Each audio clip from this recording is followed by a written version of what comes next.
Sunt locuri la care te întorci după ani și îți amintești instant senzația care ai avut-o prima dată când ai ajuns acolo. Lacul ăsta este unul din ele pentru mine. Aici am prins cu mulți ani în urmă primul meu crab care a trecut de 10 kg.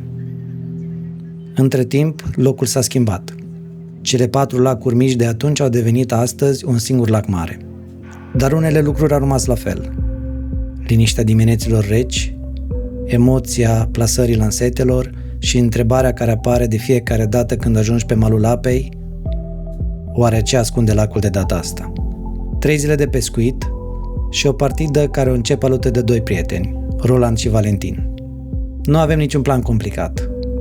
Doar câteva lansete, un lac cu istorie și 3 zile în care se poate întâmpla orice. Când am ajuns eu pe lac era deja seară. Nu am stat prea mult pe gânduri, am descărcat rapid echipamentul, am pregătit monturile și am început să-mi caut un loc bun pentru amplasarea lansetelor.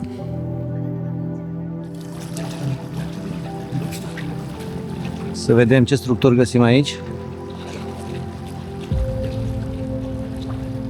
3 metri, absolut nimic interesant.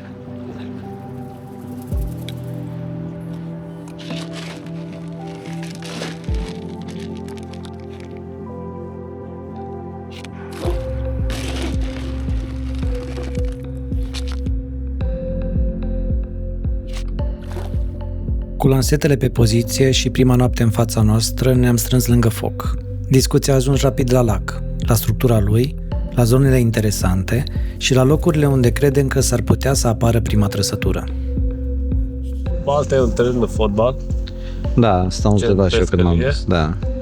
Dar înainte de administrația asta, Da. au fost 3 belți. 4. 3 sau 4 belți. 3 au fost împărțite în câte 3. Au hotărât să unească lacurile, Da. să facă din 3 lacuri, 4 lacuri, să facă unul mare. Eu zic că are vreo 10 hectare acum, cam așa, nu? Așa ceva. Și ce am găsit? Am găsit un dig vechi, Da. care a fost săpat ca să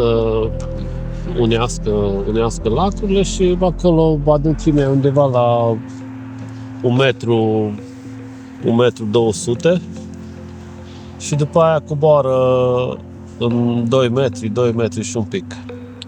Asta e singura diferență care e pe lac. Da. Eu n-am apucat să mă uit așa de bine, doar m-am dus și am pus bețele, ce am observat că e puțin mai tare în partea din capăt încolo. Dacă vă uitați mai departe o să vedeți, părerea mea, eu am pescuit foarte mult lacurile astea, într-o vreme aveam abonament, când erau împărțite, prin 2010 să fi fost asta, 2009-2010, ceva în genul ăsta. Primul meu crab 10 plus de aici l-am prins. Vali, tu ce părere ai? Ce părere să am? Am fost cu Rory când am sondat apa. Eu fiind pescar de șalău, mă așteptam să fie la fel configurația substratului. Da, doar diferența aia de nivel care arăta așa mai interesant. Și platoul ăla unde era substratul mai tare. Da. E un platou, se face platou, urcarea aia de pe 2 metri, nu, pe 1 metru, sus acolo e tare. Am văzut că ai dus una Ionuț și acolo, nu? Da, eu am pus 3 bețe cam în aceea zonă, la 20, 10 și 5 metri de mal opus. Cam asta a fost ideea. Nu de alta, dar măcar dacă am trăsătură știu să mă orientez, având în vedere că n-am pus baliză, n-am pus nimic. Dacă am o trăsătură știu să zic, cam aici trebuie să fac. Dacă nu merge, planul meu e pe mâine să pun o baliză pe undeva într-un loc în mijlocul lacului și cum îi place la Rory să dau pe tot. Să vedem, poate.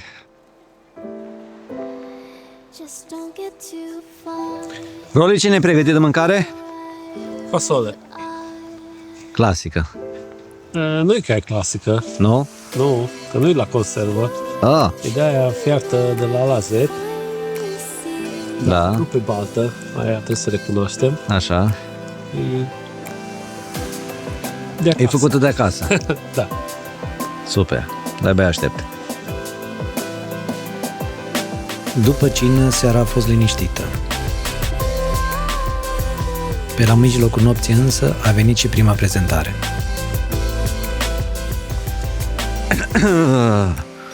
Trezit în noapte, m-am dus să mă schimb, să mă îmbrac puțin. Valentin, avem ceva? Da, e ceva, doar că... Da, o luat și lanseta asta la altă. Acum îl ajut pe Vali să vedem.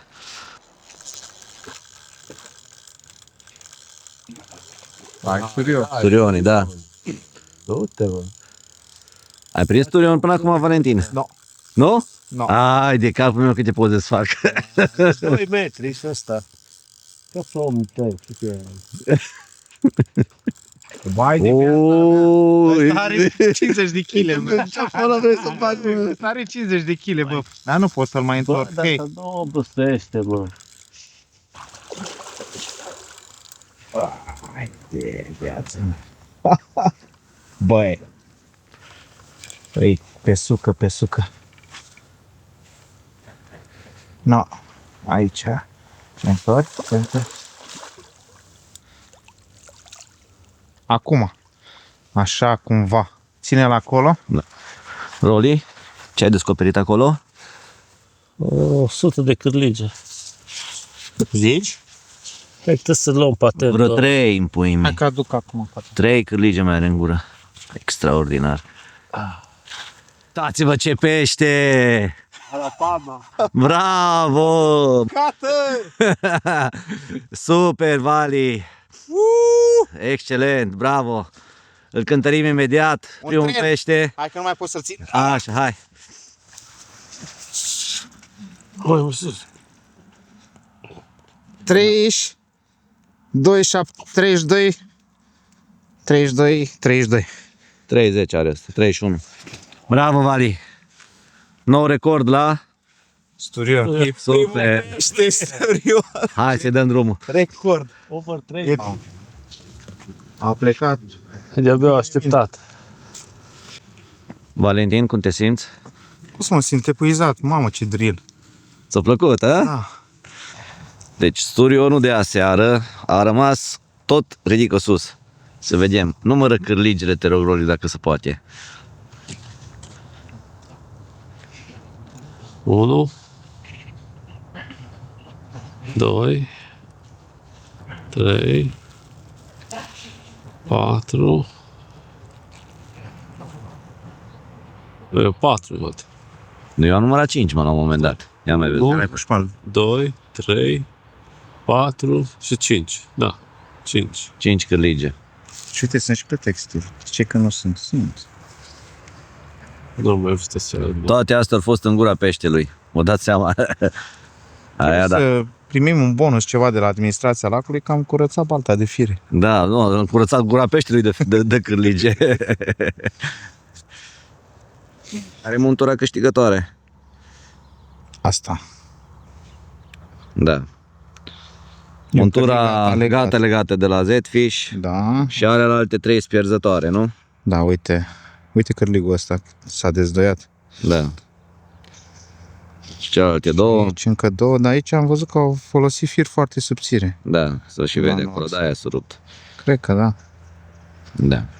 Mă rog. Bine Eu că... a pește cu atâta cârlige în gură n-am mai scos în viața mea, serios. Despre tactica care urmează să o abordăm și unde o pescuit. Roli, hai, povestește-ne puțin, că uite, eu o să arăt aici pe cameră, cam, dacă se focalizează degetul meu, cam zona asta așa, este o baliză acolo în depărtare. Da, în stânga ei, la 2 metri, oarecum e apa de 1 metru. Da. Și în dreapta ei coboară în 2 metri. Valentin a prins turionul din malul ăsta, dintre cei 2 pomi. Și acum, tactica. Nădim sau nu nădim, Roli? Nădim. Nădim, ok. Să punem o baliză pe care o să nădim mai mult. Pe o apă cea mai adâncă. Exact, pe apa cea mai adâncă, să nici nu stricăm locurile dacă e cazul de ceva și restul le pescuim cum le-am pescuit și până acum. Am ales strategia Lansetele sunt acum pe vad, iar de aici începe partea cea mai grea a pescuitului, așteptarea. Ori ce ne pregătești bun aici? O varză cu carne, Așa. adică de fapt o să fie carne cu varză. Carne cu varză, am Nu înțeles. știu dacă mai încape varza.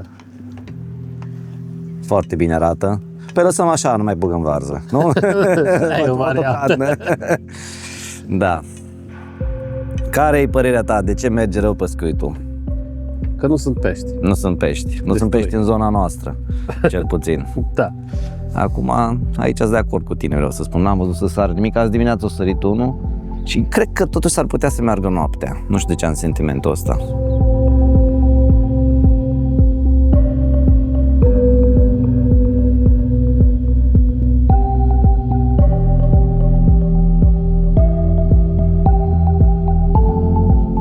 Vă spun că e foarte bun.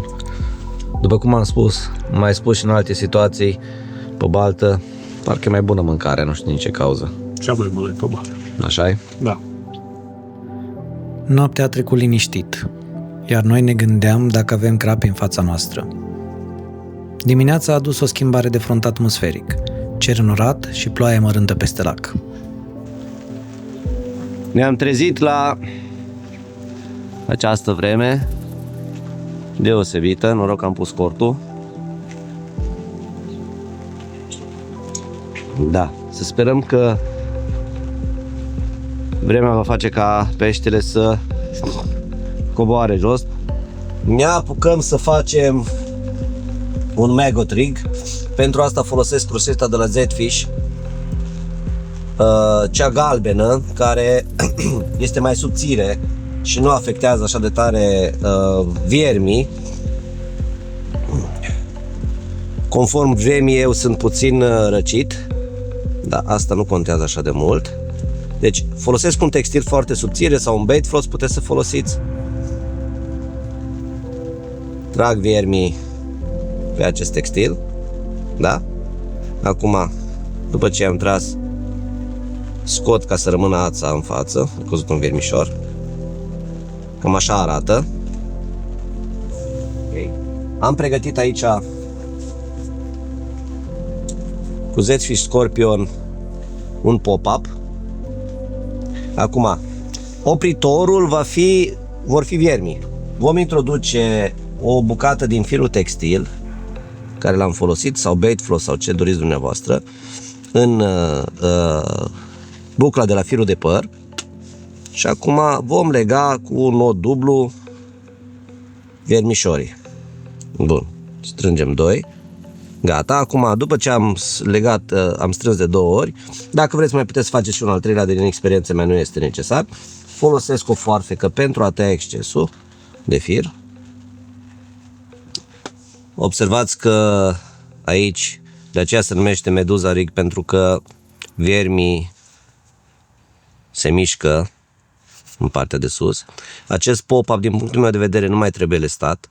Și acum mai departe leg cu un cârlig curve shank de la Z-Fish. Regula de bază, dacă doriți să știți, care folosesc eu, este până la cot, în general. Cam atâta iau fir textil. Distanța care o las liberă este în jur de jumătate de centimetru, astfel încât cârligul să poate să culiseze ușor în spatele pop-up-ului.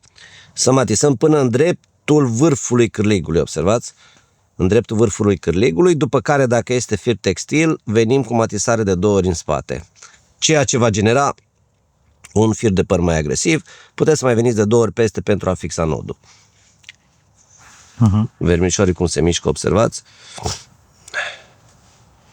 În spate facem un nod 8, pentru că pescuim pe o apă rece. Voi face montura destul de scurtă, în jur de 5-7 cm. Cele 3 prezentări. Au început deja vermișorii să iasă. A doua prezentare și a treia prezentare. 2 pop-up, una cu bile. În prima seară au înghețat. A fost minus 2 grade Da. dimineața. Astăzi nu mai e înghețat, dar a început să plouă. Și aude. Roli, ce avem noi aici? Sturionul 2. Sturionul numărul 2? Da. Vedem, Ui. vedem la treabă și bețele Stalker. Oi, ia firă. Da. Dar ai reușit să-l întorci un pic. Pe să mere pe ăsta sau pe sub. Că mă vie încoace de bun. Are gura croșetată.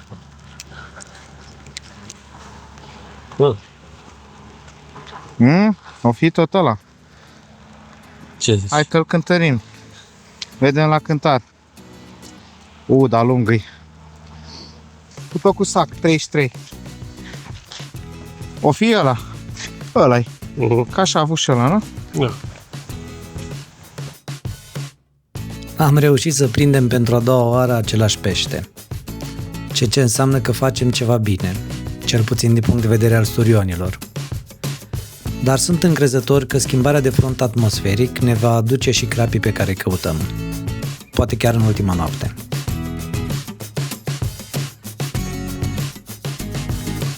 După un grătar și puțină socializare, de la miezul nopții a venit și prima prezentare de crap. O oglindă de 19 kg. În această ultimă seară a venit la un boilers Masco Bait Hot Squid cu un pop-up. Pește frumos. Nu credeam că o să mai văd un crap în această partidă, dar uite că am reușit. În ora 11 noapte, se pare că ploaia care a venit ne-a ajutat. Super pește. Să-i dăm drumul. Super tare. Să dăm drumul acum. O luptă pe cinste.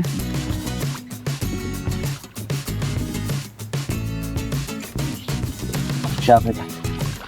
Super. La nicio oră a venit următoarea prezentare. Uitați pe cine avem noi aici.